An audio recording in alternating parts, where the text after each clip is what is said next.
It's Topic Thunder, it's Topic Thunder.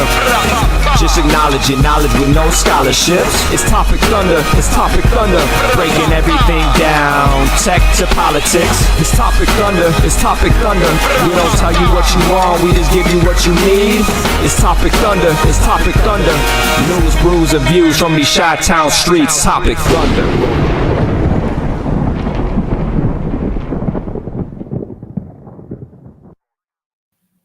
Ladies, gentlemen, everybody, welcome back to the #1 podcast not listened to yet by my father. We call it Topic Thunder. My name is Brooks. That's Ben. It's been a couple of weeks. So welcome back, everybody, to the Thunderdome, which we humbly call the world's most dangerous chat zone here on Topic Thunder. And if you're unfamiliar with the show, you're just flipping through your Twitch or Facebook or YouTube and you see us. Basically, the story goes, we bring topics to the table. We all chat about them, have a laugh, shed a tear, raise a drink, and get informed, and hopefully walk away a little bit more as more of a responsible, informed citizen.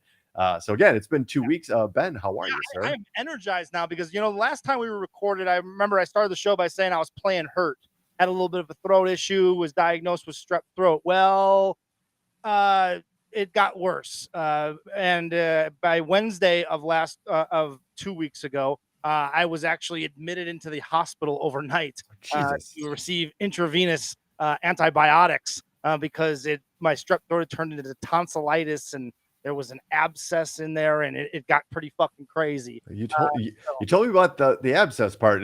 This was not in the pre-show meeting notes, Ben. No, I wanted to spring that on you just kind of for a fun little, you didn't know that was coming. But no, I say that to say that I am 100% healthy, ready to fucking go. Ma Jordan's in the house. She's downstairs tuning in along with Adrian. And so, yeah, I am energized, ready to go. And there's plenty to talk about that's happened in the last 2 weeks. There certainly is, but we're gonna not buck tradition here on this show, and we're gonna go right back to the lab. Whose lab? That's Gigi's Drink Lab, ladies and gentlemen. We reserve the first segment of the show to introduce whatever odd alcoholic beverage I'm consuming for this evening, and this one I can already tell you reeks of an old fashioned. And I think that's what the pretty lady made me here. We've got a nice brown. That's the one brown liquor drink I will drink is an old fashioned. It's good. It's so good. And looks like we got a little rind in there. We got a cherry. It is not an old fashioned, sir. No. So, oh wait, then hold on. Hold on. Ladies and gentlemen, once he's tasted it, we are going to badger him to give us his Brooks bolts on a scale of 1 to 5. And now we get his immediate response. Let's see. Well, I just want to, as my palate's digesting this, and as you're badgering me, I'm figuring out a way to diplomatically give a rating to a drink my live-in girlfriend gave me as to not get kicked out. Fourth wall. Just to show you the flow chart of the thought process, right? Pull the curtain back on the old Topic Thunder and let you know what's going on here. Yeah. Hint: New York City's favorite. This is a Manhattan. A Manhattan. Okay, there you go. What is in a Manhattan? I will. and she will. It's a lot of man, Ben. It's an old fashioned drink, right? Yeah. I think. I've never had one. I can't say that I've ever had one. Well, I had a sneak peek, so I know what she used bourbon. Outside of that, here we go. Vermouth, rye. Okay, yeah. See, and a cherry. Okay. Rather simple. So again, the vermouth is taking a little of the bite out of the whiskey or the bourbon in this case, especially a rye, because that was bullet rye, and that's almost 100 proof liquor. So there is some from the rye seed. Is that why it's called rye? Is it made from like the same thing as rye bread? You know, that's a damn fine question. So they're all made of grains, right? The genesis of all these alcohols are grains. So it probably is a rye grain. We need to get a whiskey guy on here. We talk about booze way too much, not have like people on the experts. I know, right? Instead, you get my Brooks bolts, which is the most uneducated, stupid guy opinion you could possibly ask somebody with a camera, and microphone in their face. Speaking of a drinking expert, Michael V in the comments, he's absolutely right. If beer made me barf, I definitely need to stay away from a Manhattan. And by the way, if we want to have like a fucking alcohol expert on, Michael V might be our guy. That guy can put away some drinks and he knows his stuff. So. And for sure, and Mr. V is always welcome in, and they call me Biz. If you like what you heard on the intro music, hit up my friend Biz. Just look him up. They call me Biz. He's a wonderful artist. But yeah, Manhattan. If this is coming back, right? Out there, I don't know what's hip anymore. I would imagine in very. I bet there's like a lot of guys with man buns that love a Manhattan. There's nothing wrong with it, to be honest with you. It's a very nice drink, kind of goes down smooth. So I don't know, maybe belly up to the bar someday and order yourself a Manhattan. All right. A lot of pent up energy to get through here. So bear with us because the recent format of the show is we kind of want to get the heavy stuff out of the way first. Not to be crude or rude about it, but there's no way to introduce this segment other than what happened in Ben's neck of the woods a couple weeks back in Uvalde. And we still don't have answers, 2 weeks out as to what exactly happened. And it's looking more and more damning against their police department regarding their inaction, and not only inaction, and we'll hear later from a parent of the school, the only action they did take was holding people back from going inside and potentially rescuing their child. When I first heard it, Brooks, when I first heard those details start to leak, I thought that it's got to be fake. It's got to be an anti-cop story. I really believed that it would come out later that no, the cops weren't going in there to rescue their own children and not everyone's children, right? But that's what fucking happened, dude. And it sad really enough, fucking happened that way. And they were holding, like you said, holding parents back. Parents are screaming and yelling, "Give me your vest, give me your fucking gun. I'll go in there." I mean, you can imagine. I would say you can imagine, but I don't know that you can imagine what it would be like to be a parent there and just feel so helpless and looking at the cops going, "What are you guys doing? What are you doing? Get in there. If it costs you your lives, get the fuck in there and stop this." And the story that comes out is that they thought all the children were already dead in that room. Immediately gets called bullshit because they have 911 records of this little girl calling 911 7 fucking times. Yeah. 7! While a gunman is killing everyone in her class. And they did nothing. I can't believe this, Brooks. I can't believe this is real. And still, we are doing nothing about it. That's the kick, right? Because it turns out it is an anti-cop story, right? Because this kind of touches on the segue too. Not to bury the lead here, because I think this. First of all, this police chief, Arredondo. First of all, why does a school in a town of 15,000 have its a grade school? I'm sorry, or unless it was like the actual like school systems police force. Is this a thing? Do school systems have their own police force? I don't know. Well, yes. Yeah, no. This story from the Texas Tribune, texastribune.org. Yeah, it spells out that the everything, not only what this guy has done and didn't do. Oh, and by the way, this guy showed up to an active shooter scene without a police radio. Oh, good. Yeah, that's being reported in numerous places, and including the New York Times. So I don't think those folks go to press. I get it. You got caught with your pants down, so to speak, for lack of a better term, and you panicked, and you made the wrong decisions. Get out there and fucking own it. This hiding from it and not wanting to talk to investigators is not. Who's giving these people advice? Because this is looking way worse than just coming out and owning it and going, "My God, for the rest of my life, I will forever be burdened by the thought that the decisions I made and my inaction cost the lives of children. I will live with that for the rest of my days. And I am so sorry. And I cannot apologize enough. I made a mistake. I'm so sorry. I think a lot of the world would be like, we're still not happy with it. We still think you're a fuck, but at least you're showing some sort of contrition. You're not running from it. And that's what they're doing now, man, is they're running from it. Why? Why are you running from it? It's not going to get better. It's not going to go away this way. It's just not. Thanks to Adrian for pointing out and letting us know a majority of the school districts in Texas have their own police force. Okay, cool. Did not know that. Thank you very much. And the whole protect and serve thing. Let's cut to the chase here. Right. We've talked about the role police play in America for a long time, and it's not us that they're out there to protect and serve. And if Breonna Taylor, who we just had the 2-year anniversary of her murder, if that didn't tell you, if George Floyd didn't tell you, right? If the inaction when cities like Portland and Chicago have mass unrest, and it's just like it's gone and let to fester like that, and then you see this situation, you see the things that happen in Buffalo. Do you need any more evidence of what the police are there to do? And I say this as a fan of good policing, and I think we all would be, right? But at this point, you're definitely.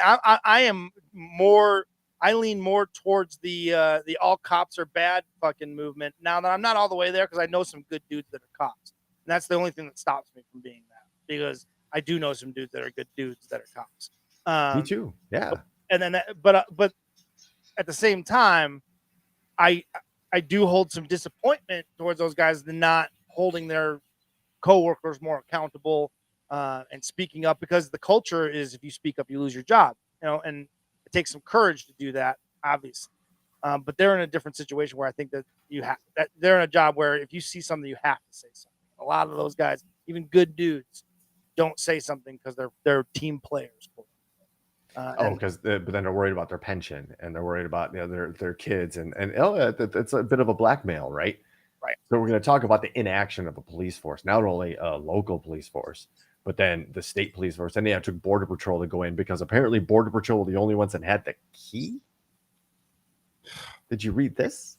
No. Yeah. Honestly, I once I realized that the stories were true about the cops not going in, I didn't want to read more, because honestly, I didn't want to be more pissed off about it.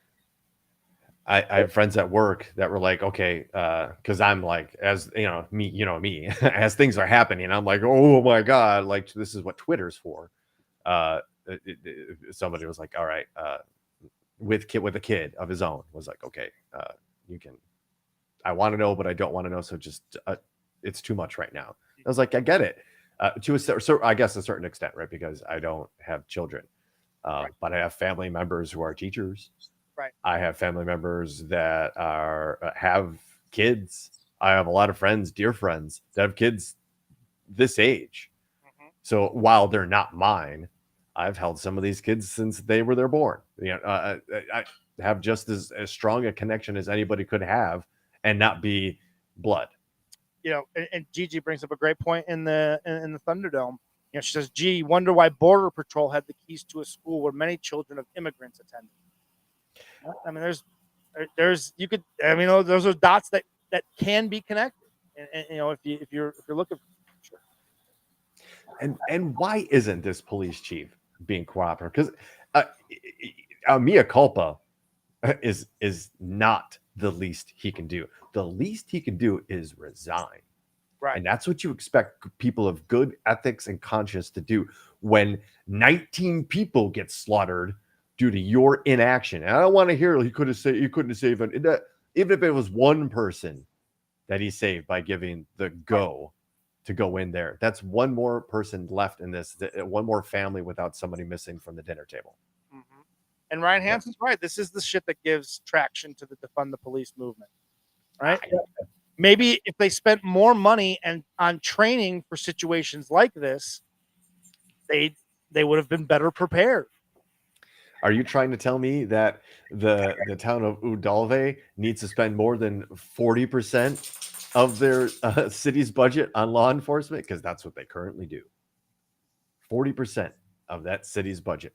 And if you're curious, if that seems like high to you, I suggest you take a look at your city's law enforcement budget and see how much money is being funneled towards law enforcement. Lockport Joe in the comments says, I think he took a spot on the city council. And I don't know if He did. So he did. With it on, he was sworn in secret shortly thereafter. Of course, he was elected prior to this tragedy. We're just trying to do it slide, not to make news. Right. And again, if you were a man of any ethics whatsoever, you just step down. You just step down because absolutely, because that you fucked up. You don't get to you don't get to come back from that. You're right. Now that you say that, you're right. He shouldn't. First thing, I'm sorry and I'm resigning. That's how you lead with this thing.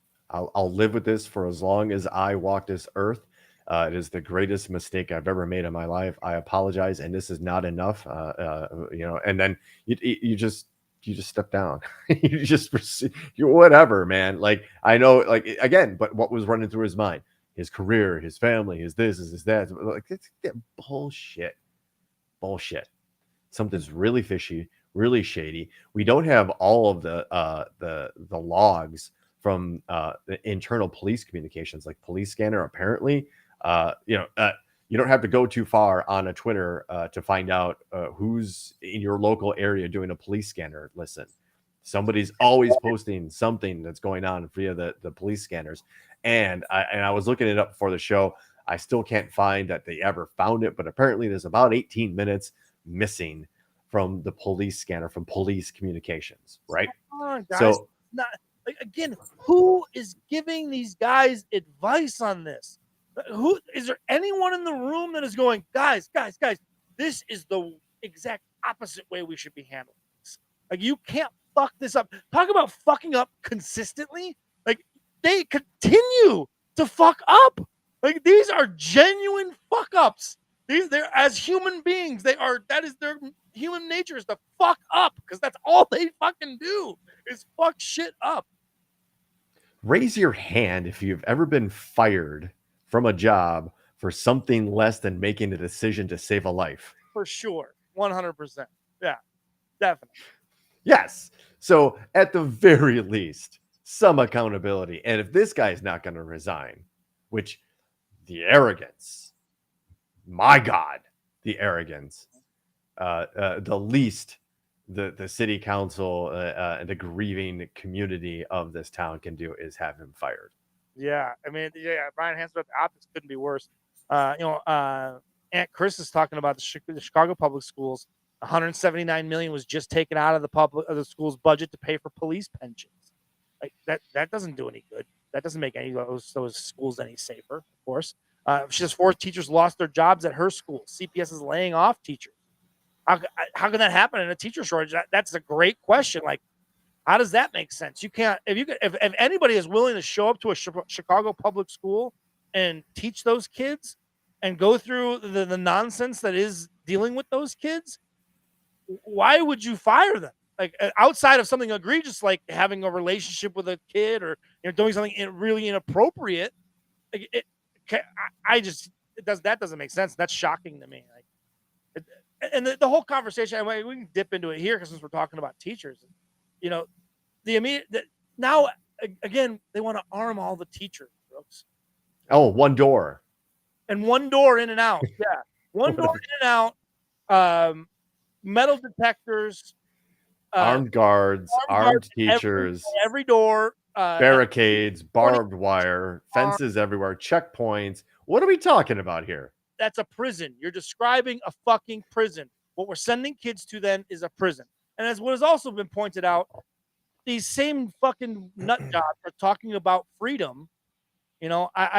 Kasim, one of the guys I follow, pointed out, talks about these people were talking about have kids wearing masks was, not necessary and was fear inducing, was traumatizing these kids. But on the same token, there are when a school gets shot up, they want to do everything but address the issue of the gun. You can't even have a conversation about it. You can't have a conversation. How did an 18-year-old kid with no job and no credit purchase thousands of dollars worth of military grade equipment and an AR-15 at 18 years old? No one's asking those questions. That's an important question we should be trying to fucking find out. How did this kid afford all this? And how did we not see the fucking red flags again? Actually, I kind of know the answer to this. Okay. The gun manufacturers are allowed to finance purchases like a car. But he's an 18-year-old. Right. Well, okay. Well, I mean, we clearly see in a system set up to milk people for all their money. They have no problem giving $100,000 loan to somebody that for an education that they know they're not going to be able to pay back in 2 lifetimes. But a house, we're going to make sure we get the right people in at the right time, right? Yep. So the same thing. You want to buy a gun? Cool. We'll help you pay for it. Come on in. And much like we talked about after the Buffalo shooting, there were many red flags with this kid online that the NSA should clearly, if they have the access they have, this kid should have been on their radar. He was not. Local law enforcement knew who the kid was, but nobody's doing any due diligence when it comes time for that gun dealer. There's no oversight of that guy's. The guy that sold that kid all of that weaponry and all of that fucking armor, there's no accountability for him. No culpability whatsoever. No. And this is something that I have well read into, is the laws that have been put into place that hamper the ATF from doing their job of inspecting and auditing gun dealers.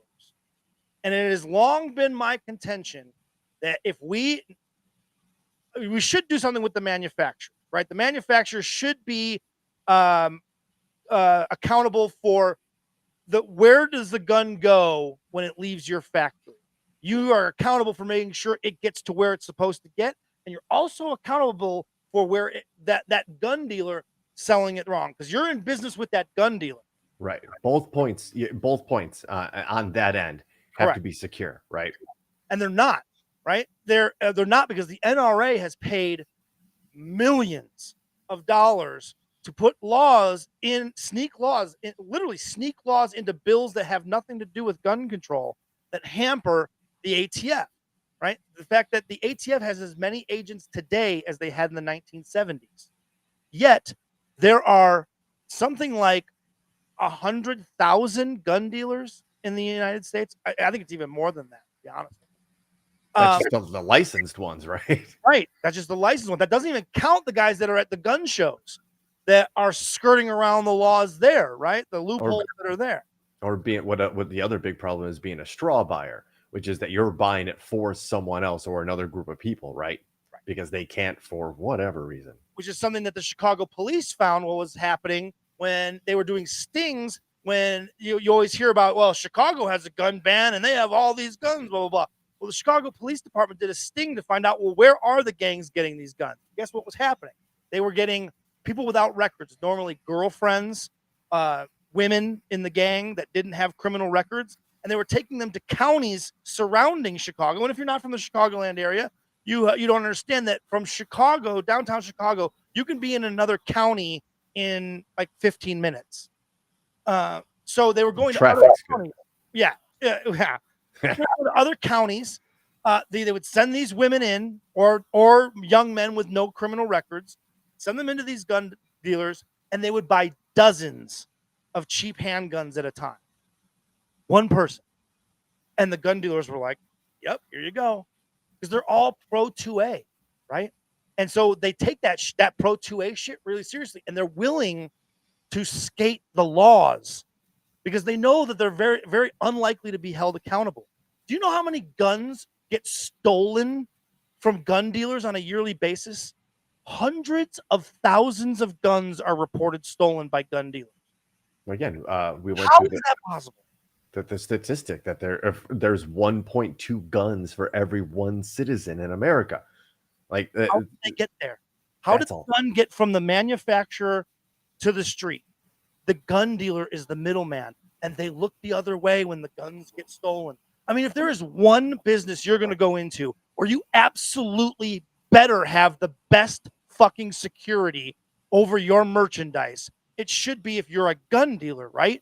Your fucking dealer, your building that you are running out of should be like Fort fucking Knox, so that nobody is able to steal anything, let alone a gun, out of your business. But hundreds of thousands of guns get stolen. It's because these gun dealers aren't doing their jobs, and they know they aren't held accountable. You know why? Because they're only allowed to be audited by law. The ATF is allowed to audit them once every 5 years. Well, speaking of the way the NRA operates, the NRA has made sure that the CDC cannot investigate the gun problem as a public health crisis. Correct. You want to know why? Because they'll be obvious that guns are the problem. How about this one for you? If this doesn't infuriate you, the FBI and law enforcement only has access to gun purchase data for 48 hours after the purchase of the gun.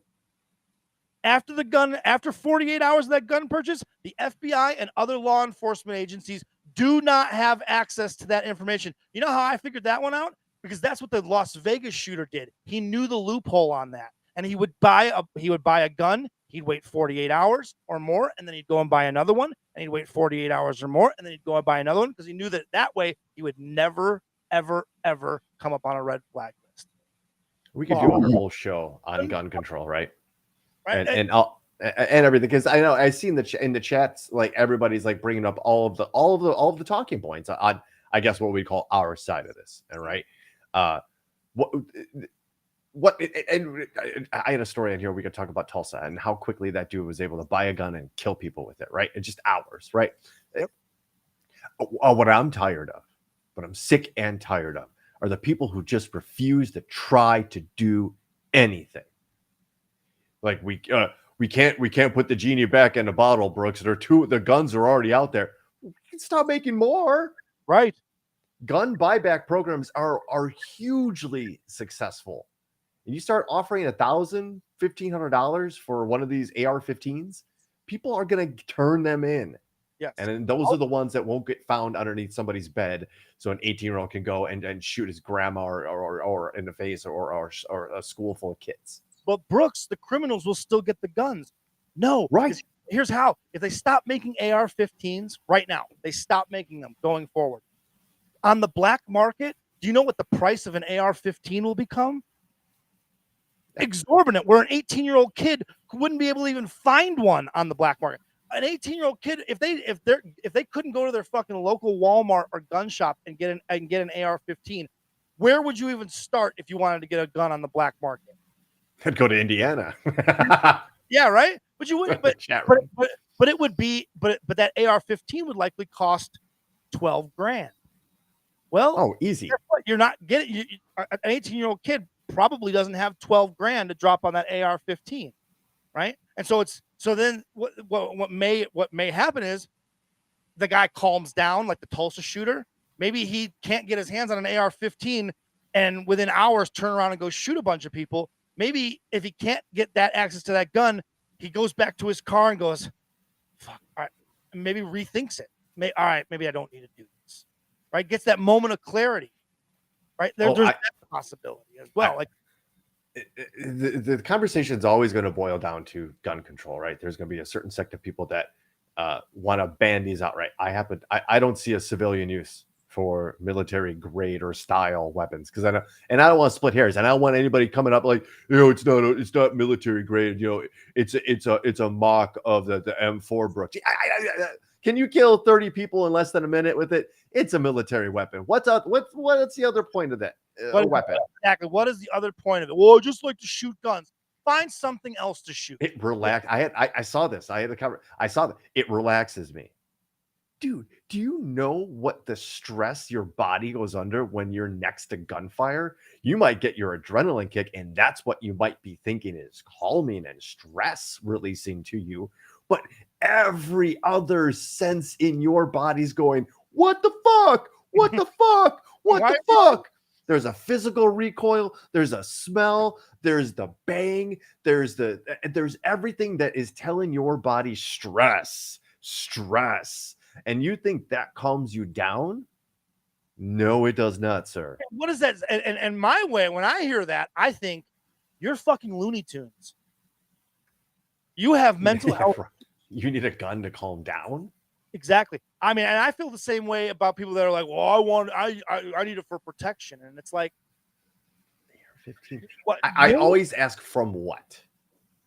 From somebody breaking into my house. You're gonna die too. No one. That's such an absurd argument, because home invasions are overwhelmingly, like 99.9% of home invasions are done when no one is home, right? Because guess what? Criminals don't like confrontation. They prefer not to run into anyone while they're stealing your TV, right? And the fact that you think that there's maybe someone that's going to bust in your front door and murder your entire family for no reason is paranoia. That's paranoia. And I just don't. From when I hear, wow, you're so afraid. Get a dog and a security system, and you're good. No one is gonna fuck with your house if you have those two things.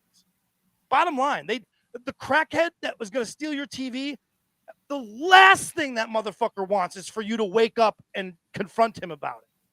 He's just trying to get his next fix. He does not want you beating his ass or shooting him.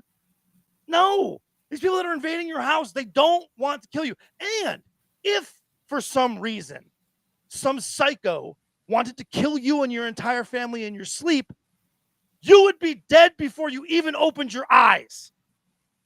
They're not doing that, right? You wouldn't have the chance to reach into your nightstand to pull out your pistol to protect your family. Because guess what? If I'm going to bust into your house with the idea to kill you and your family, I'm going to be real quiet about it. And the first thing I'm going to do is go into the parents' bedroom and pop both of them. What are you going to do? Like, anybody that's going to do that is going to do it. So you're not protecting anybody. You're telegraphing. Which, to give a little tease for later on, we might be, somebody may have telegraphed their motives in a story that in our most favorite segment called the lightning round. So we'll get to that. At least on this rant. Last but not least, and I want to leave everyone with this: gun in the home, statistically speaking, 80% more likely to injure or kill someone in the home than it is someone outside the home. Why do you have a gun in your house? It's just a weird flex to let the NRA dictate our firearm gun policy in the United States when the NRA is so dirty. And yes, the list of politicians they give money to is absurd. Let's also not forget Maria Butina, one Black Widow, Russian agent extraordinaire, made her rounds with a lot of the folks up in the NRA, and for good reason, and got rewarded handsomely with her own television show on Russian state television. Right. If you can't start putting some things together there, money and influence, you just don't want to see it. And that's the most, again, frustrating part is that people just don't want to do anything. Like, this is just the way it is, Ben. This is just the way it is. So before we move off this story, and I know I kind of sidetracked us there a little bit I told you guys I'm fired up this week. I'm rested. I'm ready to go. I'm fired up. But I don't want to miss out on this story about the mob and the video that you got that goes along. So go ahead. Let's hit that before we move on. Absolutely. So a lot of heroes came from the story. None of them were the police. They were folks like us who pay taxes to the police that sat there and literally did nothing as 19 people got murdered. So here's a story from somebody who actually did something on that tragic day. You're being very uncooperative. I said, well, you're going to have to arrest me because I'm going in there, and I'm telling you right now, I don't see none of y'all in there. Y'all are standing with snipers and y'all are far away. If y'all don't go in there, I'm going in there. He immediately put me in cuffs. She says after Uvalde police officers told marshals to uncuff Gomez, she ran towards the school. As soon as they uncuffed me, I jumped that first gate fence. And once I jumped it, I went to my son's class, and I knocked on the door, and I remember the teacher saying, I'm like, hey, they're already boach cutting the fence to get me. She's like, you think we have time to get out? I said, y'all have time. I'm going to run for my other son. Once she was assured her son was okay, Gomez ran to get her other child, encountering more officers who tried to stop her. So I start yelling, and I'm being a cooperative, and I'm like, well, y'all aren't doing what are y'all doing? Y'all ain't doing y'all need to be in here. Give me your vest. Somebody give me a vest, something. I started paying attention to how far the shots were being, so that I knew the shooter was all the way still by my first son's class. So when I went to my second son's door, the teacher didn't want to open the door for me. So that's when they started escorting me out. And as I see that they're opening my son's door, I go run for my son, and I get him. With both of her kids out safe, Gomez still can't shake the thought of those who didn't make it. While you were inside the school, did you see officers There was not inside one the school? officer inside the school when I In ran the to my areas- second son's class. There was not one officer. And you were hearing gunshots, so you knew You that could hear the it was an gunshots. active It shooter. was still active. The gunshots were still active. They were not in there. There was no one in there. If anything, when I pulled up, my car was closer to the school than where the snipers and everybody that was laying on the ground were. When you heard that it took law enforcement 75 minutes before they went in and stopped the shooter, what was your thinking, having been inside the school yourself? I don't know. I was just thinking that they could have saved many more lives. They could have gone into that classroom, and maybe 2 or 3 would have been gone, but they could have saved the whole class. They could have done something, gone through the window, sniped them through the window. I mean, something, but nothing was being done. If anything, they were being more aggressive on us parents that were willing to go in there. And like I told one of the officers, I don't need you to protect me. Get away from me. I don't need your protection. If anything, I need you to go in there with me to go protect my kids. And if anything, they were being more aggressive on us. They were more pertained on keeping us back than getting into that school. God damn it. You know, Ben, that's just a crisis actor, and this is a false flag operation meant to. That's already out there too. I don't know what you want to I think dignify those that. motherfuckers would have learned from their fucking, mentor Alex Jones that they don't want to go down that road. Alex Jones is still trying to figure out how he's going to pay all that shit off. No, well, stand by, because I'm sure we're not going to hear the end of that story as we kind of figure out what that particular police department was actually doing in those precious minutes of inaction.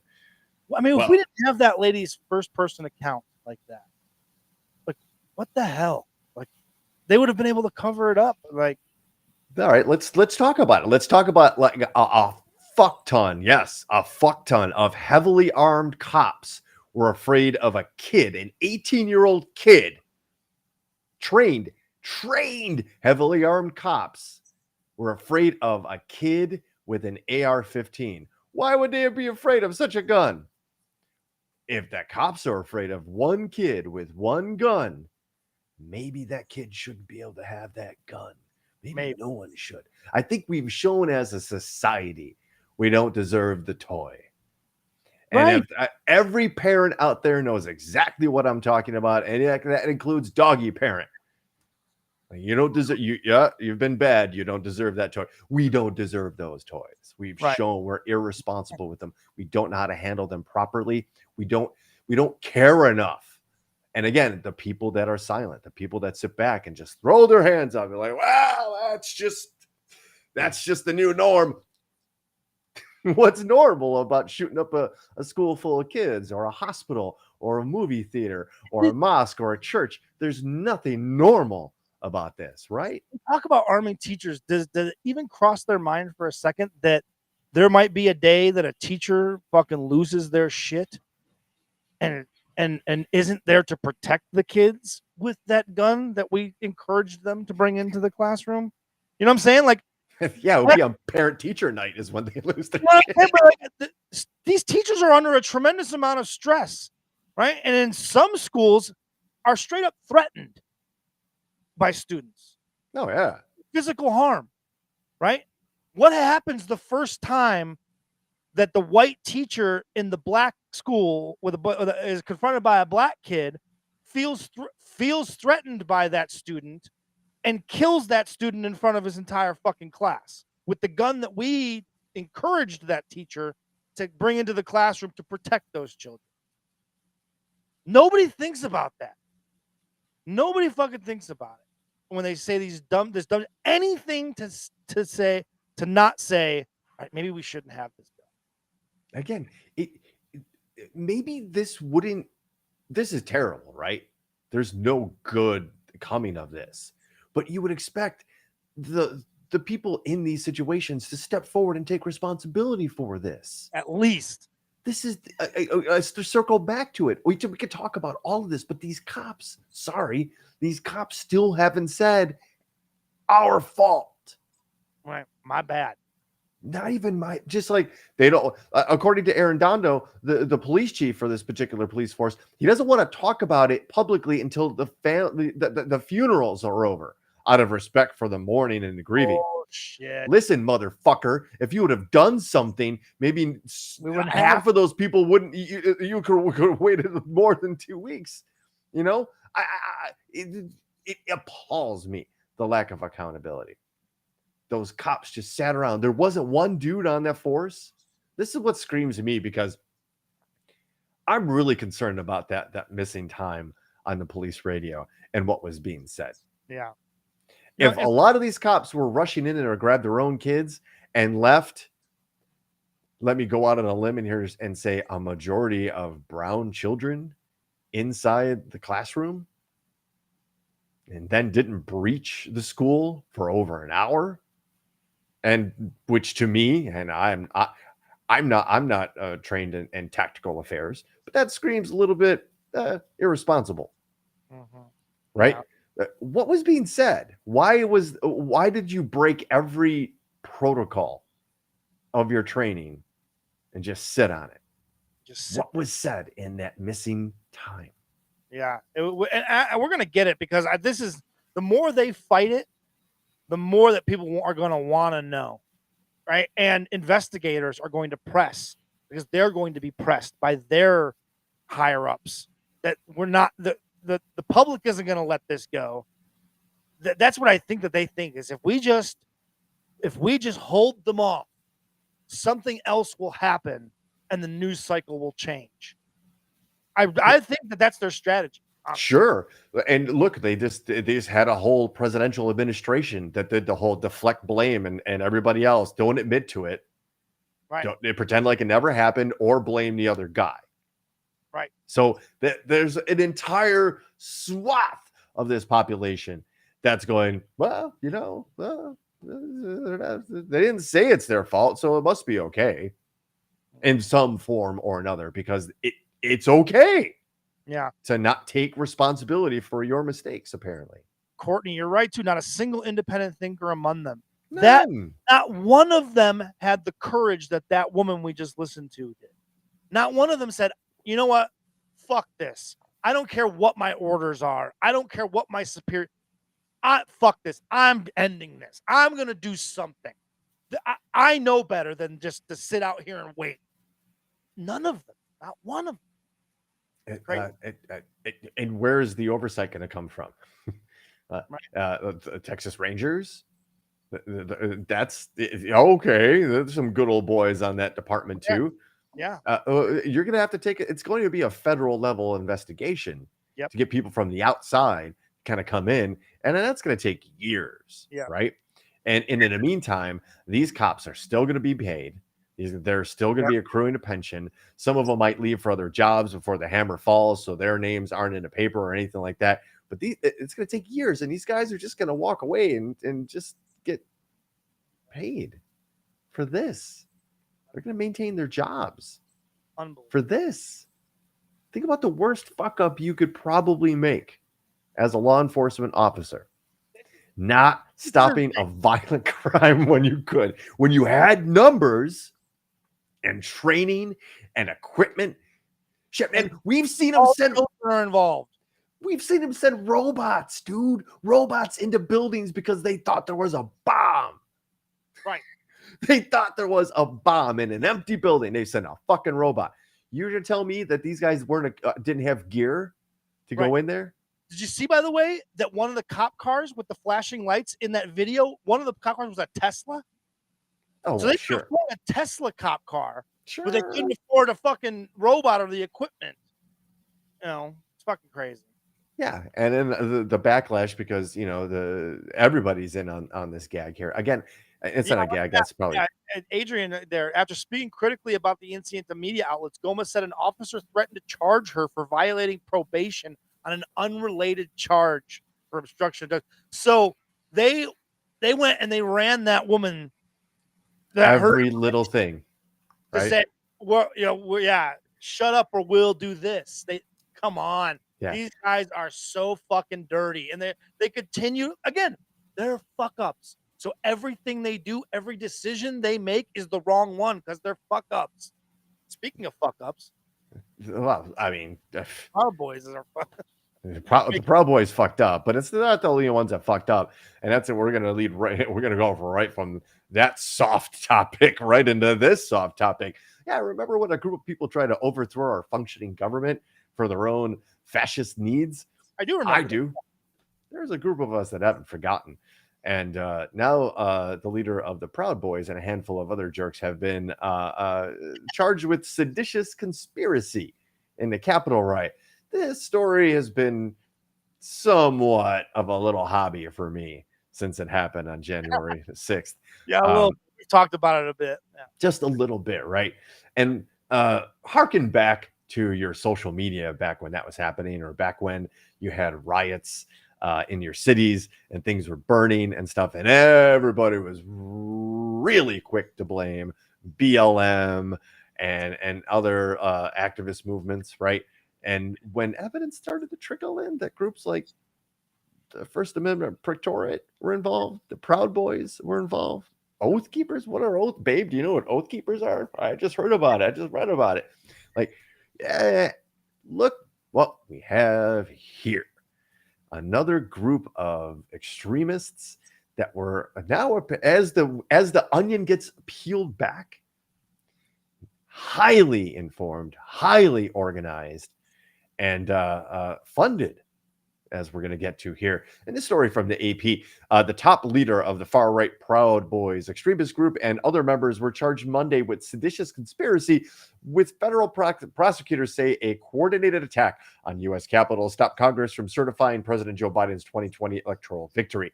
The latest indictment against Henry Enrique Tarrio, the former Proud Boys chairman, and 4 others linked to the group, comes as the U.S. House Committee investigating the January 6th riot prepares to begin public hearings this week to lay out its findings. So hey, get ready for next week's show. Yeah, that's going to be really fun. We're going to spend 40 fucking minutes talking, I promise. Yes.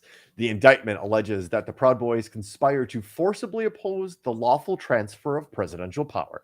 Tarrio and others, Ethan Nordine, Joseph Biggs, Zachary Reel, and Dominic Pizzola, were previously charged with different conspiracy counts. They are all scheduled to stand trial in August in Washington, D.C.'s federal court. The seditious conspiracy charges are among the most serious filed so far. By the way, that's a Civil War era law that they're being charged with. Yeah, right. That is awesome. Record. That's you have to really fuck up some shit to get charged with a Civil War era fucking. They've got to look at the law book and go, and like what page is that on? It's been years. Yeah, one of these. We got rid of the Dewey Decimal System. Nobody tracks this shit anymore. The first time that you're right. They must have been like, wait, there's a law, right? I think so. I think I remember hearing about this in school. There better be, because if not, we got to get one on the book. Call somebody. A couple months back, we covered when Stuart Rhodes and 10 other members of the Oath Keepers were also charged with seditious conspiracy. So that brings the number up to 15. 3 of the Oath Keepers have already pleaded guilty, and it calls for 20-year prison stay. So a lot of these guys are actually now turning and flipping. If you saw that Peter Navarro, aide to the president, also got indicted, was arrested this weekend. This is the classic organized crime prosecutorial tactic and plan, right? Start with the people at the very bottom.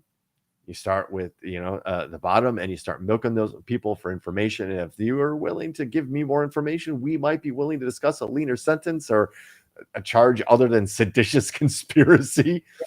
Wait till it comes out that those Proud Boy guys had contacts in, I don't know, maybe some certain congressmen or senators, offices that were maybe leaking them information and communicating with them about things. I wouldn't be surprised if that were to have been I'm taken. glad you brought that up, because this is where the AP article doesn't really go.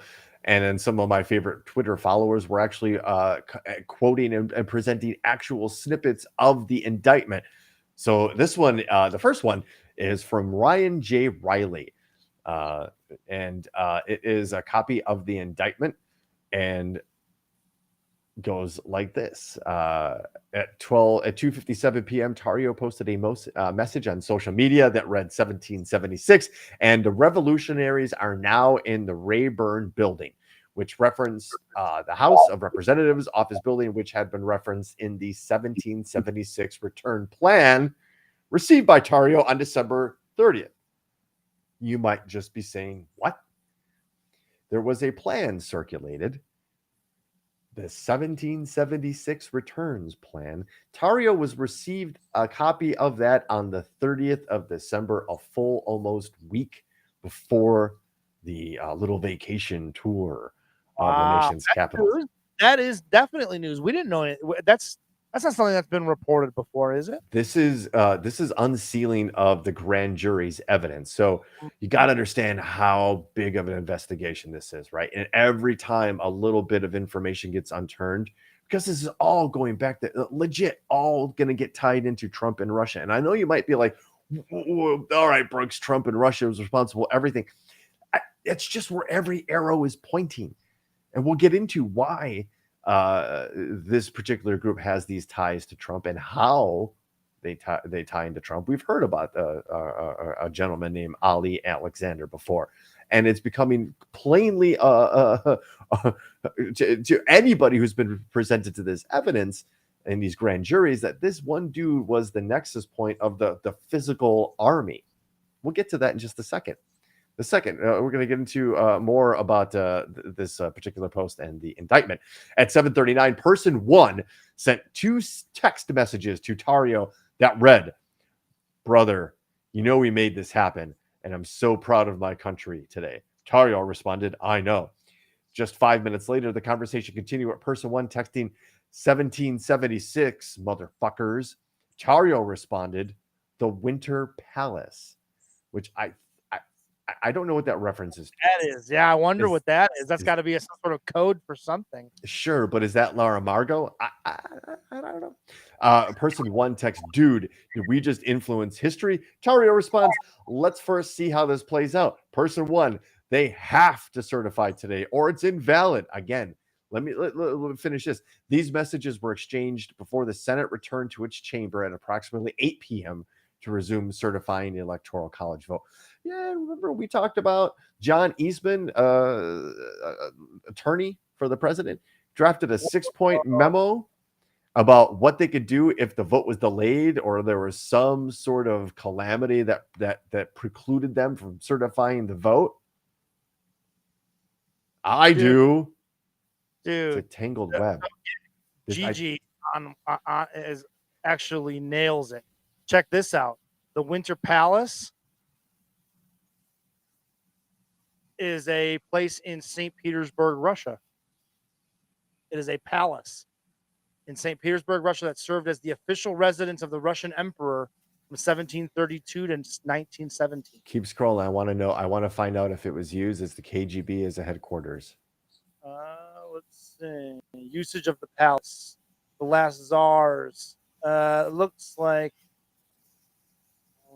that would be a code and a tie to Vladimir Putin then, if they reference that, and somehow, because he trained in St. Petersburg. That was like his home away from home when it wasn't corrupting Western leaders in East Berlin. So it would be like interesting to know, and we can certainly look more about that up. As you're looking that up, the last bit from this one excerpt, at 11:16 p.m., Tario posted a message on social media that featured a video of a masked man resembling Tario wearing a flowing black cape standing in front of a deserted Capitol. The video was captioned "Premonition." Now, What does that mean? Let's come back to that. Here's another. This is the same. So let me scroll. That's from Ryan. Is this one? So here's the question: what device, whose phone is Tario using to communicate? Is that the one you're looking for? Yes. I have that pulled up here myself. So this is the same guy that on January 4th was arrested for burning a Black Lives Matter flag from a historic black church in Washington, D.C. So he wasn't there for January 6th because he was in jail and they had his phone, but he wasn't cooperating and wouldn't give them the access to the phone to crack it, right? So it's actually not that one. So at this time he's in prison. He's in prison while this is happening. And so how is he text message communicating with anyone? Right? That's the question. There are a lot of questions regarding this too, right? Let's see. Let's go to the Scott McFarland Twitter feed, because Scott McFarland has been literally in court for every single one of these MFers trials and arraignments and hearings. That's exhausting. Yeah, and he to his credit, and this guy, he's actually got the face and the voice. He'll be like the anchor on the CBS Evening News sooner than later. But this is it something with the McFarland name? Maybe. This is so we mentioned the guy, I believe his name was Jeffrey Nordine, as one of the 4 people that were indicted with seditious conspiracy charges, right? On January 2nd, 4 days before that fateful day, Tario provided Nordine with a photograph of a family member's debit card so Nordine could book his flight to Washington, D.C. Nordine used that credit card to book his flight. If you were going and it was a peaceful tour, you didn't mean anything, evil or violent or malicious by it, why are you buying your tickets with somebody else's credit card? That is weird. A family member, it's not even like, hey, I'll buy it for you. Use my card. No, here's my family member's card. Tario family member. Yeah. So I'm going to circle now back to my good friend Seth Abramson, who's been covering Trump from the beginning. One of 2 people, Seth and Sarah Kendzior, who have been out front and very, very, very vocal about basically the criminal conspiracy that is masquerading as government in a lot of cases, right? Yep. Let's see. I want to scroll because we already covered that particular part. Between December 30th and December 31st, Tario communicated multiple times with an individual whose identity is known to the grand jury. On December 30th, this individual sent Tario a 9-page document titled 1776 Returns. The document set forth a plan to occupy, quote, a few crucial buildings, end quote, in Washington, D.C. on January 6th, including the House and Senate office buildings around the Capitol, with as many people as possible to show our politicians we the people are in charge. After sending the document, the individual stated, "The revolution is more important than anything." Tario responded, "That's what every waking moment consists of. I'm not playing games." Who is that guy? Known to the grand jury. Who is that guy? Oh, man. I can't wait for these fucking hearings. I can't wait. There's going to be some shit drop. Who is this guy? Mr. Abramson goes on. On the morning of the protest, they added, the document suggests having scouts drive around the buildings to look for roadblocks. And then recall that Ali Alexander, using Oathkeeper and Proud Boy security, said his team would be scouting the area on January 5th. In order to run the security for Alexander before January 6th or on January 6th, paramilitary outfits like the Proud Boys, Oathkeepers, the 1AP needed to know what he was planning. And increasingly, Alexander's plans sound identical to those of the Proud Boys and Oathkeepers. Note.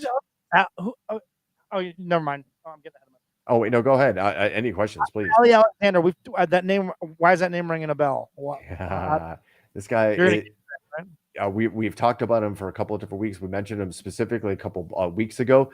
Again, he's shaping up to be the focal point, the point of communication from the Trump administration at the highest levels of the Trump administration to these various radical organizations.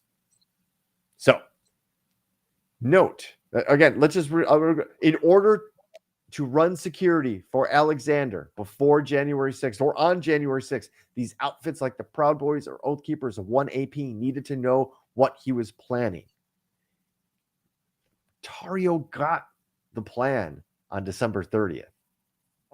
Who did he get it from? Had to have been this Alexander guy. Right. Who's then passed it on to the Oath Keepers and the 1AP.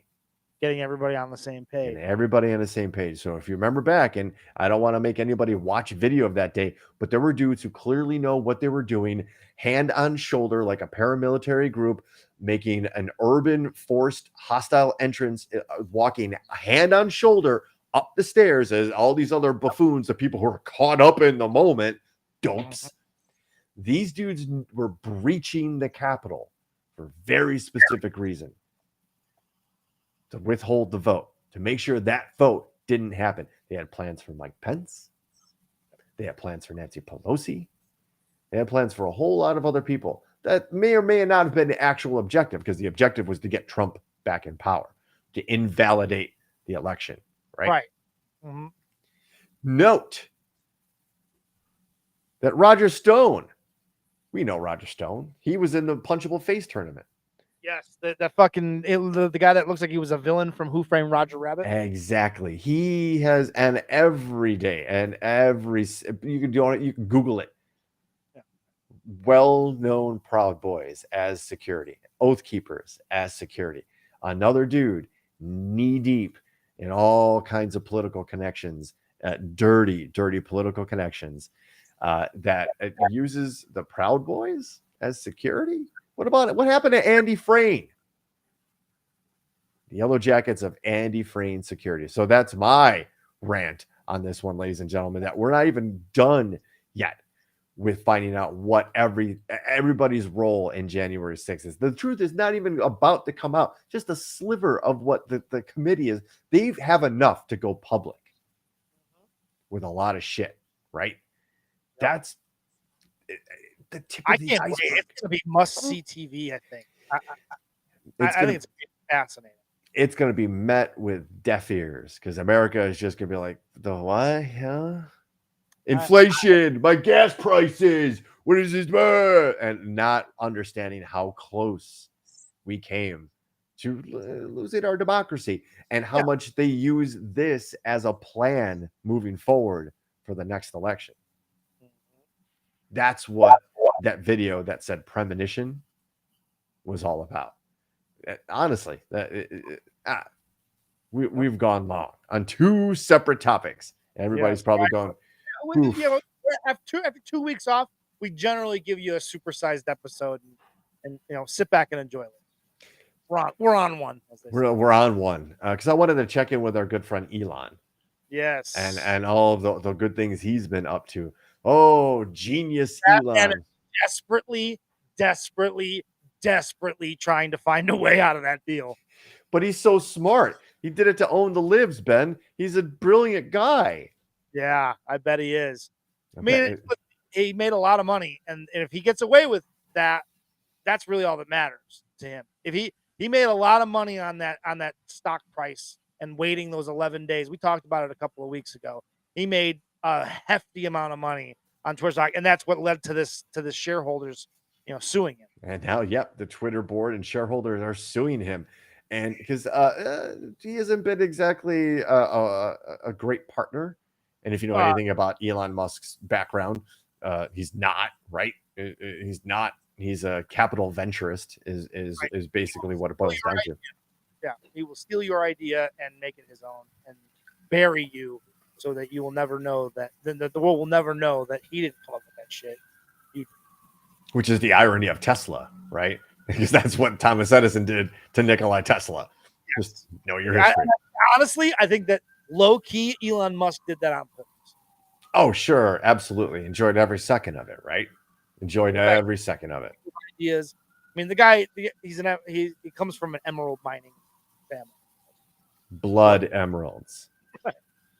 So I found a really cool little story because, okay, Elon's going to be sued by Twitter, and we have to figure that Twitter really doesn't want to get into a long, prolonged, dragged out fight in court. They want their money, right? They want to stick him with his deal, right? Yeah, you said you're going to pay him what is now twice the value of this company because your fucking mouth running has deflated the value of both now Twitter and Tesla. To the point now where he wouldn't be able to finance in any of his old financing arrangements because he's cost himself that much value by running his fucking mouth. Dummy. For an Big investment dummy. that never get his money back. We talked about it. It is an obviously stupid investment. He is desperately trying to find a way to get out of it without having to pay $1 billion because that's the fee he has to pay for breaking this off without cause. Well, he has to prove something, right? He has to prove that there was something, and what he's harping on is Twitter's assertion that only 5% of their account base is like bots, which and they are. And again, I hate to no defend way. Elon Musk on anything. Hate to defend Elon Musk on anything, but Twitter is being very weird about turning over the data to allow Elon and his people to scrub that data to make sure that it is accurate. So there is some funny business a little bit, but I hope it's not enough to let him out of this deal, and I hope he has to pay $1 billion to get out of this deal. It would be I hope. I hope not. I hope he has to stuck with the deal because the way it's going right now, he's going to still have to pay that $44 billion. He's going to have to pay that $54.20 share price, even though now it's worth far less than that. Because that was the deal. I think there's a clause that there's an out clause that it costs him $1 billion. Right, but that's based on certain things, and that's like I don't think Twitter's being weird with their data. I just think Twitter's a business. I understand. Elon Musk, and if you had to weigh the two, who are you going to believe? Oh, well, Jesus, there's a lesser of two evils if I've ever presented with one. But yes, you got to go with probably Twitter. I would imagine Twitter's probably not happy about having to talk all their dirty laundry and probably doesn't want to air that they maybe even know. The Thunderdome, man, they're on this. They are. They're on Ryan Hansen, you're right. He wanted to get a look at the algorithm. Then he was just going to make his own Twitter, and Courtney says the same thing. He's just going to start his own platform. He was trying to get a look at their data, and this was his in to get a look at their algorithm and their back end. But that doesn't necessarily go very well either. Just look at Truth Social. It's a really murky and dangerous field to venture out into social media these days because of the right wing ones. I think I forget the name of it. It's not Banter. There's only basically one that's made it as far as like a Facebook, Twitter alternative. Made it, yeah. Right. Nothing will ever be as big as Twitter. No other social media platform will be that big. Because it's so different. It's like Instagram. There'll never be like another Instagram. Like it's different. Creating something new in the social media space. Those days are probably over. Until something, and then something tomorrow is going to hit like TikTok, and because we were probably thinking that before TikTok or Snapchat, like, oh, this is the greatest, like Instagram. I can tell a story, like it's a video of me. Oh yeah, motherfucker! Here comes filters. Here comes music. Here comes like animation. Yeah, we'll put but so you never really know. But it's probably not for the billionaires club to develop the next cutting edge piece of social media technology. It's always somebody in their basement or some kid or some entrepreneur's been working on it, I don't know, for all his life. With something, never forget MySpace. Never forget MySpace. Tom was a good dude. Tom was a fun dude, but yeah, for sure. And if we really wanted to go back to MySpace, we could to show Jeff Zuckerberg that he sucks. But we can't. We're done talking about billionaire brats. We just are. We're just done.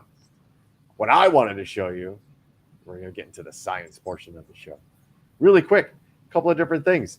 Want to show you the difference between a $6,000 telescope on a rooftop and a $16 billion space telescope. Jesus. Yeah, look at this. Holy cow. And the second link is just a picture of this in Biggin. But yeah, so here we have the famous Horsehead Nebula.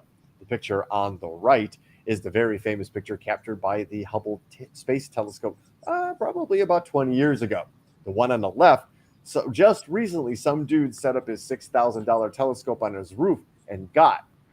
So you might be asking yourself probably one of two questions. Well, why did we spend all that money when that can get the kind of the same picture? Well, it's not the same picture, right? The level of detail. The one on the right, the level of detail on the one on the right. I mean, look at this, guys. That's amazing. You can see like the edges very clearly and like the detail in there. So. And let's be very clear about what that is. That is just a big cloud of dust in space. Look at that. Like almost like, for lack of a better term, beautiful. Oh yeah, just to know that naturally occurred, and is like I think if I remember correctly, is about 116 million light years big, end to end. Right. The distance that light will travel in 116 billion years. It's pretty big. Yeah, that's pretty fucking large. Pretty big. I'm not going to leave you with that being the only thing from space. Holy smokes. We actually talked about this. We probably talked about this way back in the day on a different podcast, Ben, when the Japanese sent a satellite called Hayabusa 2 into space to bring back an asteroid sample to Earth. This project actually lifted off in 2014, made contact and landed on a asteroid named Ryugu, collected soil samples about, I believe, like 5 grams. So what's anybody do math out there? What's an eighth of a gram? What? So about 5 grams. I know it costs. I know what it costs.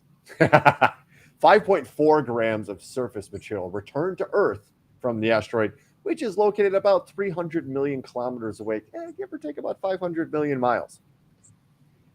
The reason I'm bringing this to your attention, ladies and gentlemen, because for the first time ever, amino acids were discovered someplace other than our planet.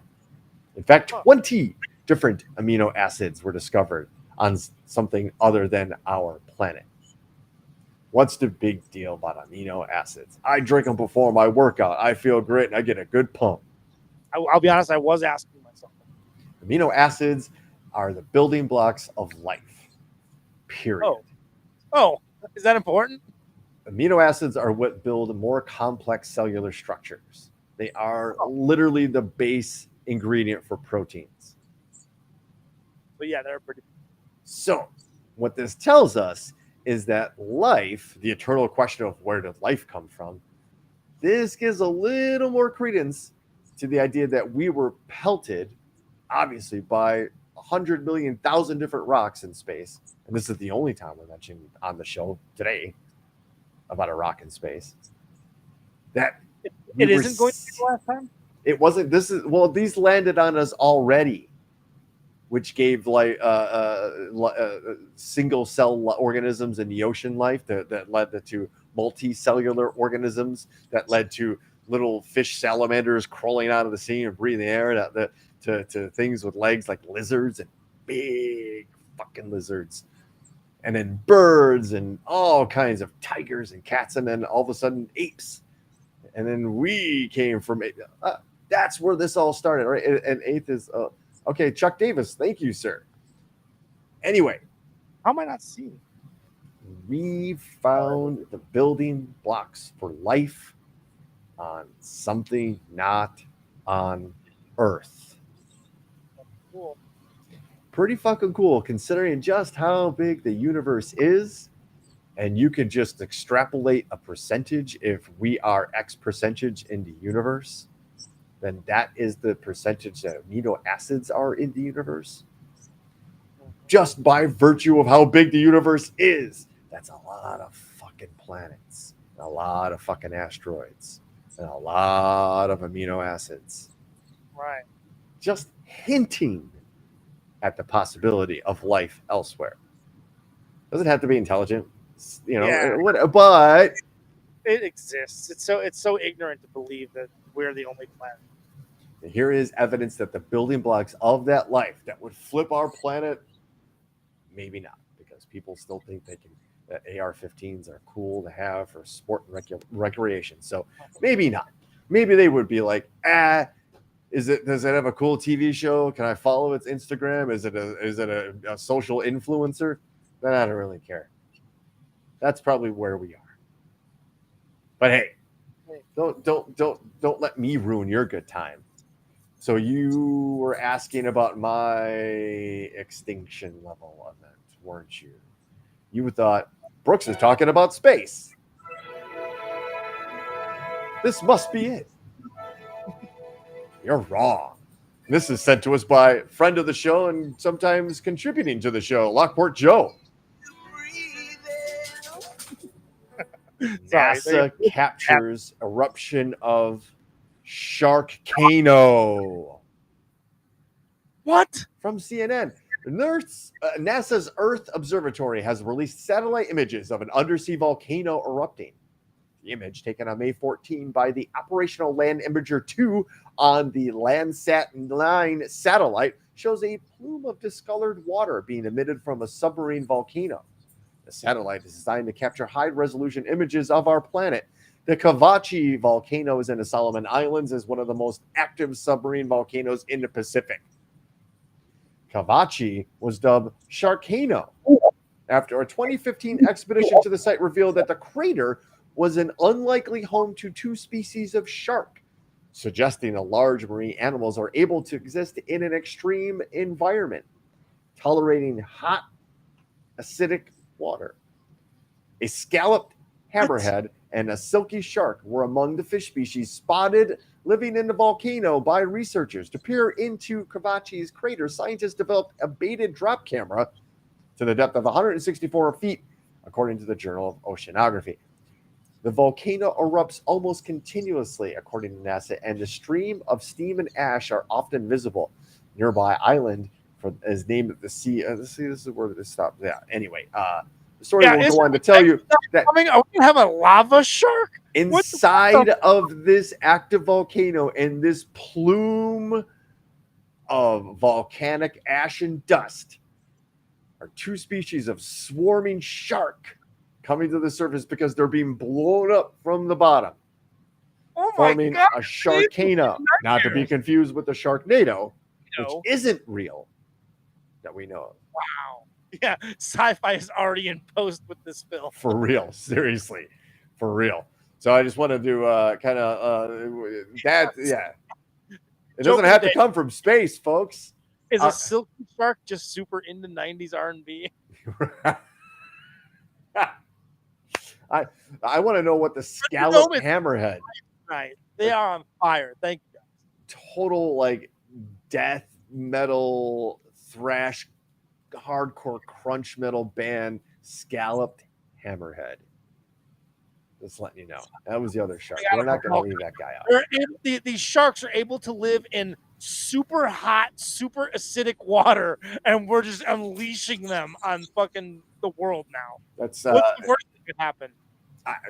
You don't have to go too far to know how I feel about sharks. We're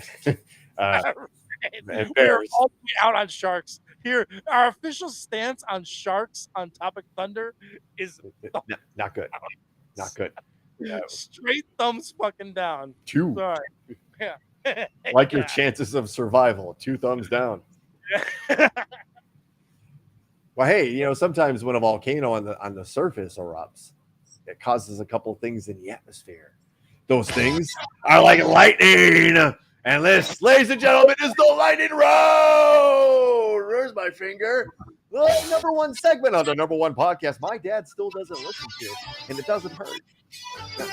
It doesn't Ladies and hurt. gentlemen, the number one segment on the show consists of me reading 3 headlines. 3 stories enter the Thunderdome, folks. 1 story gets read and it gets chosen by the world's most dangerous chat room. That's you in the Thunderdome. So, ladies and gentlemen, we don't like dilly-dally here on the show. We're going to get right to it with headline number 1. Thank you for the lightning bolts in the chat room. I think it's like the coolest organic thing that's come about this entire show.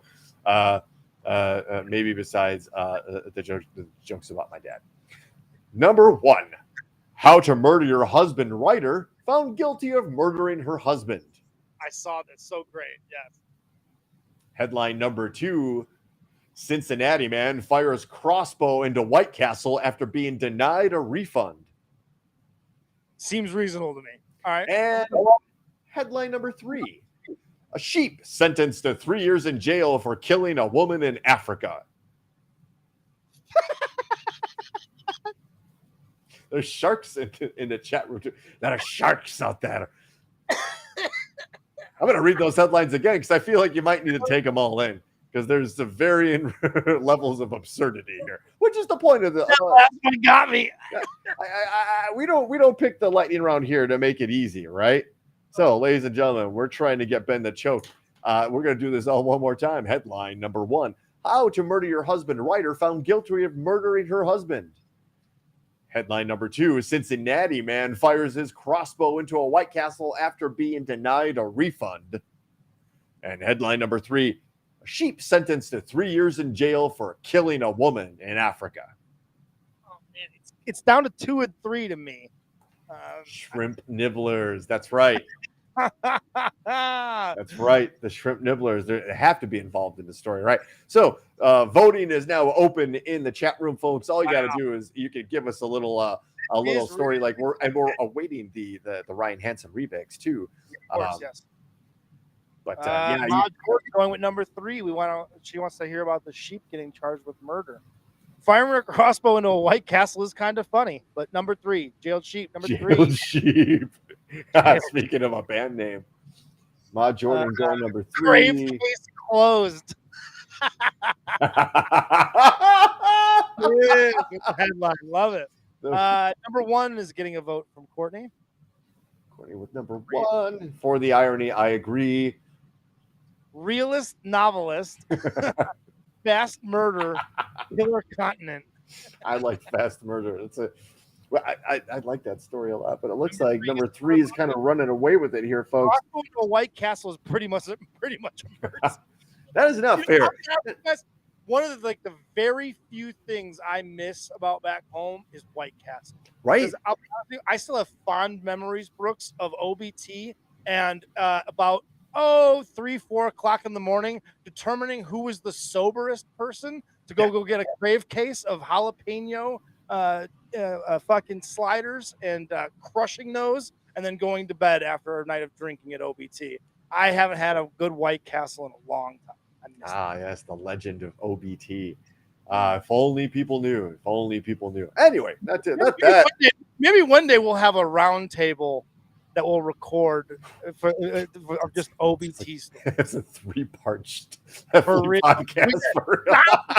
We could just get like different combinations of people to just come in and tell different stories, and then that will breed people telling their perspective of the same story. Like, I think we're onto something. Maybe a side project from the producers of Topic Thunder. We bring you OBT. For real, people might lose their jobs, but that's for another day. Maybe we just we say it's not us and we recreate it under other names. This story the story didn't happen, but if it did, we think it may have gone something like this. And exactly. Remember that comment, Brooks? Everywhere. Feeling remorse upon getting sentenced. It's like threatening a dog with a gun. Well, let's find out, because everybody seems to be interested in the sheep story, and this is a democracy. A democracy! And we will adhere to the vote of the people. Ladies and gentlemen, you spoke. We will read headline number 3. Sheep sentenced to 3 years in jail in Africa for killing a woman. The local court has ruled that the owner of the ram Duani Manyang Dal will also have to hand over 5 cows to the victim's family. In a bizarre case, a sheep in South Sudan has been sentenced to jail for 3 years after it was found guilty of killing a woman. According to Sudan's Radio, EYEICU Radio, the ram was taken into police custody in South Sudan earlier this month after it attacked a 45-year-old woman. The ram headbutted the woman, repeatedly breaking her ribs. The 45-year-old woman died immediately because of her injuries. Ladies and gentlemen, this might be the first time in recorded history that anyone died from a headbutt. And we all know what that means to how near and dear the headbutt is as an offensive lawyer. Let's get more to the back to the story. Back then, the police had informed the incident took place in Rubeck East, and the police called a place called Aku. The ram was apprehended and taken into custody at the police station. Speaking to a media outlet, the mayor explained, "The owner is innocent, and the ram is the one who perpetrated the crime, so it deserves to be arrested. Then later on, the case shall be forwarded to the customary court, where the case will be handled amicably." Now, citing local media reports, the ram will be spending the next 3 years in a military camp in Abdul County headquarters in the Sudan's Lakes state. The court has ruled that the owner of the ram will also have to hand over 5 cows to the victim's family. Moreover, the owner will also most likely lose the ram at the end of its sentence, as customary laws in the region state that any domestic animal that kills a person has to be given as compensation to the victim's family. Well, then why does it have to go to jail? Just fucking give the animal. Okay, never mind. Again, the fucking animal has no idea Kangaroo what's court going on. reference. Trying to kangaroo.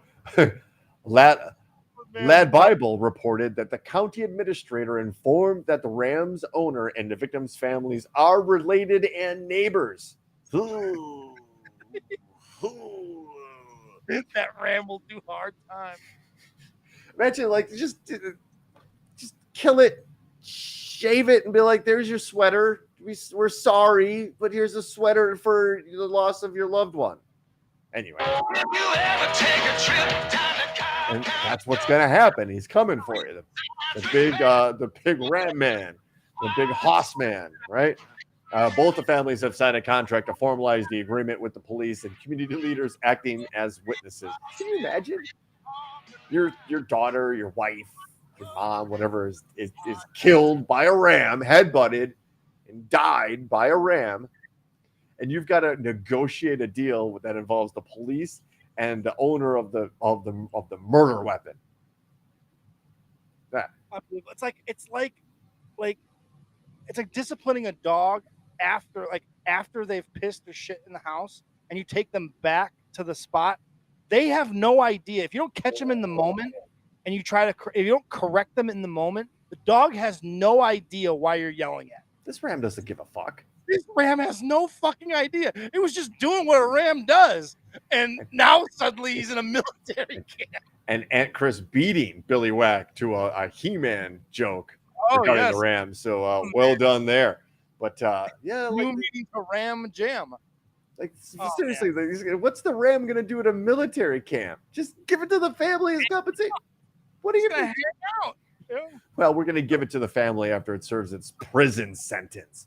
Oh God, you guys have some weird laws about slavery around here. Oh no, it's a sheep. What? Wait, it died of a sheep headbutt? I want to know more about that. It had to be like a rib thing. It punctured the heart of the lungs. But I don't know. That's just pure speculation here on the part of Topic Thunder, ladies and gentlemen. We thank you for listening to the show and participating, because awesome tonight. Awesome. Everybody had the pent up 2-week energy. So as we hope to stride forward with this energy, thank you for participating. We hope to see you next week. Ben, you do a podcast every Thursday now and then wrestling. Wrestling related. We do some wrestling reviews of old wrestling shows, Michael V and I. It's a fun time. We decided we're no longer talking about current professional wrestling because it sucks. We're just going to wax nostalgic about the stuff that we enjoyed when we were youths. I'd still like to join for like one pay-per-view, like one like 90s in your house pay-per-view or something. Well, holding you to that. Folks, that was Topic Thunder. Ra-pa-pa-pa.